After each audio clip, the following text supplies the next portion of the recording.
Good morning बच्चों, कैसे हैं आप सब। तो आज का हमारा 10th क्लास के लिए टॉपिक है रस का परिचय। रस कितने प्रकार के होते हैं और कैसे है काव्य में काम करते हैं। तो हम इन 9 रसों के बारे में तो आज का हमारा टॉपिक है रस। रस का शाब्दिक अर्थ है आनंद, मतलब जिससे आनंद की प्राप्ति हो। काव्य को पढ़ने या सुनने में जिससे आनंद की अनुभूति होती है उसे रस कहा जाता है। यहाँ पर लिखा हुआ है आनंद। बच्चों ध्यान देना, संस्कृत में कहा भी गया है रसात्मकम वाक्यम काव्यम। जो रसयुक्त वाक्य है वही आपका काव्य है, मतलब जिस वाक्य में एक रस निकलता है। जैसे कि आप यदि उदाहरण के लिए समझें, जैसे कि माता एक बच्चे को प्यार कर रही है। क्या कर रही है? माता बच्चे को प्यार कर रही है, तो मतलब इसमें एक रस निकल रहा है कि वह अपने बच्चे को कितना प्यार कर रही है। रस निकल रहा है कि नहीं। आगे देखो इसकी परिभाषा। नाट्य शास्त्र में भरत मुनि ने रस की परिभाषा दी। विभाव अनुभाव व्यभिचारी भाव संयोगाद रस निष्पत्ति। कहते हैं विभाव अनुभाव व्यभिचारी भाव के संयोग से, मिलने से, इन सब के संपर्क में आने से रस की निष्पत्ति होती है। रीतिकाल कवि ने भी कहा, जो विभाव अनुभाव अरु विभाचार्यानि करि होई, दिति की पूर्ण वासना सुख विकहत रस होई। और यहाँ पर जैसे कि कहा गया है कि रस के प्रकार कितने प्रकार के होते हैं, तो ये कहना चाह रहे हैं। तो रस यहाँ पर 9 बताए गए हैं, जैसे कि श्रृंगार, करुण, रौद्र, बीभत्स, शांत, वीर, हास्य, भयानक और अद्भुत। ठीक, ये क्या है? आपके रस हैं। ठीक, और आगे भी कहा गया है, कुछ विद्वानों ने कहा है कि संचारी भाव, व्यभिचारी भाव, ये 33 माने हैं किन्हीं आचार्यों ने, है ना। जिसमें कि आपका है निर्वेद, आवेग, दैन्य, श्रम, मद, जड़ता, उग्रता, मोह, विबोध, स्वप्न, अपस्मार, गर्व, मरण, अलसता, अमर्ष, निद्रा, अभेदता, औत्सुक्य, उन्माद, वितर्क, चिंता इत्यादि। ये सब क्या है? व्यभिचारी भाव, संचारी भाव है। आपके पाठ्य पुस्तक में भी दिए हुए हैं, आप ध्यान से वहाँ पर देख सकते हैं। तो हम पढ़ेंगे अभी रस के विषय में। तो हम क्या पढ़ रहे थे? रस के विषय में पढ़ रहे थे। तो आपका सबसे पहला रस आता है श्रृंगार रस। तो श्रृंगार रस का स्थायी भाव है रति। इसके अंतर्गत नायक और नायिका के मन में रति या प्रेम का भाव उत्पन्न होता है, प्रकट होता है, तथा जब यह प्रेम रस की अवस्था में पहुँच जाता है तो वह श्रृंगार रस कहलाता है। श्रृंगार रस में सौंदर्य, सुंदर, वन, बसंत ऋतु, प्रकृति इत्यादि का वर्णन आपको प्रायः देखने को मिलेगा। और कहते हैं श्रृंगार रस में 2 प्रकार होते हैं, संयोग श्रृंगार, वियोग श्रृंगार। एक रस होता है संयोग, मतलब मिलने के समय, वियोग मतलब बिछड़ने के समय। उदाहरण के लिए देखिए, बसो मेरे नैनन में नन लाल, मोर मुकुट मकरात कृत, कुंडल अरुण तिलक दिल भाई। अरे बता दो मुझे कहाँ प्रवासी है मेरा, इसी बाबले से मिलने को डाल रही हूँ मैं फेरा। तो इन उदाहरणों में पहला उदाहरण जो है वो आपका संयोग श्रृंगार का है, अर्थात वहाँ पर कृष्ण जी की बात की जा रही है। एक रस निकल रहा है, वहाँ पर प्रेम का रस निकल रहा है। और दूसरा है कोई बिछड़ गया है, वैसे ढूंढ रहा है। तो ये क्या था? आपका श्रृंगार रस। आगे हम पढ़ेंगे हास्य रस।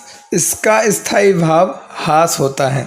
इसके अंतर्गत वेशभूषा, वाणी, शारीरिक बनावट इत्यादि को देखकर मन में जो हास्य का भाव उत्पन्न होता है, भाव मतलब एक आप उस समय जो, जैसे कि, तथा जब यह रस की अवस्था तक पहुंच जाता है तो उसे हास्य रस कहते हैं। उदाहरण से समझेंगे, सीरा पर गंगा हंसई, भुजानी में भुजंगा हंसई, हास ही को दंगा भयो, नंगा के विवाह में। तो इस उदाहरण को देखते से ही आपको हास्य की अनुभूति हो रही होगी। ठीक है, आगे हम पढ़ेंगे वीर रस। इसका स्थायी भाव है उत्साह। उत्साह से ही समझ आ गया होगा आपको। इसके अंतर्गत जब युद्ध या कभी किसी कठिन काम को करने के लिए मन में जो उत्साह का भाव उत्पन्न होता है, तथा जब यह रस की अवस्था तक पहुंच जाता है तो उसे वीर रस कहते हैं। उदाहरण के लिए, बुंदेलो हर वेलों के मुख, हमने सुनी कहानी थी, खूब लड़ी मर्दानी वह तो झांसी वाली रानी थी। वीरता का भाव प्रकट हो रहा है तो यहाँ पर वीर रस होगा। वीर के बाद करुण रस। इसका स्थायी भाव शोक होता है। इसके अंतर्गत किसी प्रिय वस्तु का विनाश, किसी अपने से बिछुड़ना इत्यादि कारण मन में जो दुख उत्पन्न होता है, तथा जब यह रस की अवस्था में पहुंच जाता है उसे करुण रस कहते हैं। करुण मतलब एकदम से दुख, शोक। उदाहरण के लिए, सीता गई तुम भी चले, मैं भी ना जीऊँगा यहाँ, सुग्रीव बोले साथ में अब जाएंगे वानर वहाँ। है ना, आपको उदाहरण से ही समझ आ गया होगा कि यहाँ पर शोक का भाव उत्पन्न हो रहा है। फिर शांत रस, इसका स्थायी भाव निर्वेद है, अर्थात उदासीनता। आपको उदासीनता से ही समझ आ जाएगा। इसके अंतर्गत ज्ञान की प्राप्ति या संसार से वैराग्य होने पर या प्रभु परमात्मा का ज्ञान हो जाने पर जो भाव मन को शांति प्रदान करते हैं, तथा जब यह रस की अवस्था तक पहुंच जाता है तो उसे शांत रस कहते हैं। इंसान व्यक्ति शांत हो जाता है। उदाहरण के लिए, जब मैं था तब हरि नाही, अब हरि में है मैं नाही, सब अंधियारा मिट गया जब दीपक देखा माही। आपको उदाहरण से स्पष्ट हो गया होगा कि उसको वैराग्य हो गया, संसार की मोह माया उसने छोड़ दी। तो यह था आपका शांत रस। आगे है अद्भुत रस। अद्भुत मतलब आश्चर्य।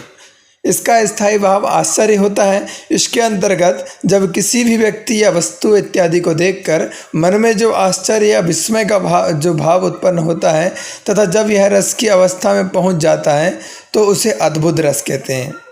उदाहरण के लिए देखिए, देख यशोदा शिशु के मुख में सकल विश्व की माया, क्षण भर को वह बनी अचेतन, हिल न सकी कोमल काया। अब एक मुख में जब उन्होंने पूरा विश्व देख लिया तो आश्चर्य हुआ ना, जब हम पहली बार कोई चीज़ देखते हैं। तो ये है आपका अद्भुत रस और इसका आश्चर्य स्थायी भाव है।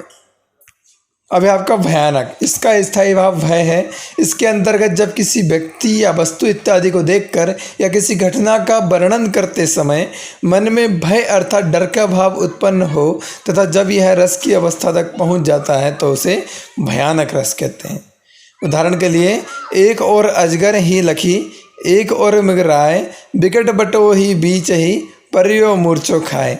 अब कोई भी है, जब भय उसको लगेगा तो वह बीच में ही मूर्छा खा जाएगा, मतलब बेहोश हो जाएगा। उदाहरण से स्पष्ट है, यह है भयानक रस। इसके बाद है रौद्र रस। इसका स्थायी भाव क्रोध होता है, गुस्सा। इसके अंतर्गत किसी व्यक्ति द्वारा स्वयं के या किसी अपने के अपमान की बात सुनकर मन में जो क्रोध अर्थात गुस्सा का भाव उत्पन्न होता है, तथा जब यह रस की अवस्था तक पहुंच जाता है तो उसे रौद्र रस कहते हैं। उदाहरण के लिए हम समझेंगे, उस काल मारे क्रोध के तन कांपने उसका लगा, मानो हवा के जोर से सोता हुआ सागर जगा।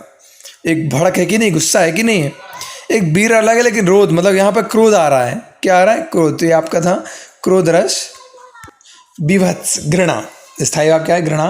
तो इसका स्थायी भाव घृणा होता है। इसके अंतर्गत जब किसी व्यक्ति वस्तु इत्यादि के बारे में जानकर या सुनकर या देखकर मन में जो घृणा अर्थात नफरत सी आती है या भाव उत्पन्न होते हैं, जब यह रस की अवस्था में पहुंच जाता है तो उसे विभत्स रस कहते हैं। उदाहरण के लिए देखेंगे, आंखें निकाल उड़ जाते, क्षण भर उड़कर आ जाते, सब जीव खींचकर कौवे चुभला, चुभला कर खाते, भोजन में स्वान लगे मुर्दे थे पर भर वे लटे, खा मांस चाट लेटे थे, चटनी सम बहते बहते बेटे। अब कहना चाह रहे हैं कि यह एकदम चीड़ा फारी सी हो रही है, कौवे किसी लाश को खा रहे हैं नोच नोच के। घृणा है कि नहीं? गंदा बिल्कुल, उसे बोले हम घृणा, विभत्स रस।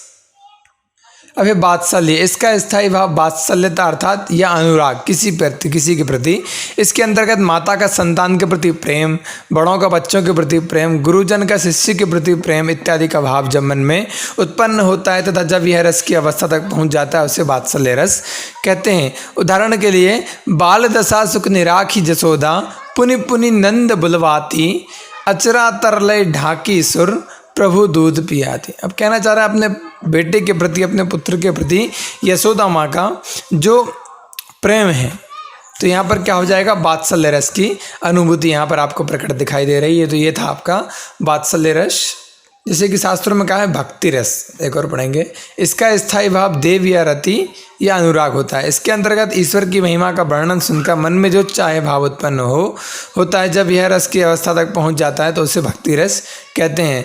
उलट नाम जपत जग जाना, वाल्मीकि है ब्रह्म समाना। यहाँ पर भगवान के प्रति एक रस उत्पन्न हो रहा है, मतलब एक प्रेम उत्पन्न हो रहा है। हाँ, रति मतलब प्रेम, देव के प्रति, भगवान के प्रति। तो ये हो जाएगा भक्ति रस। ये अधिकतर आपको पाठ में मिलेगा। मीरा जी के आप जानते होंगे, मीरा जी के अंदर भक्ति रस की बहुत ही ओतप्रोत भावना थी। तो ये आपके 9 रस होते हैं और उनके स्थायी भाव होते हैं। तो हमने आज रस को संक्षिप्त से जाना और समझा। उम्मीद है आपको भी समझ आया होगा। धन्यवाद।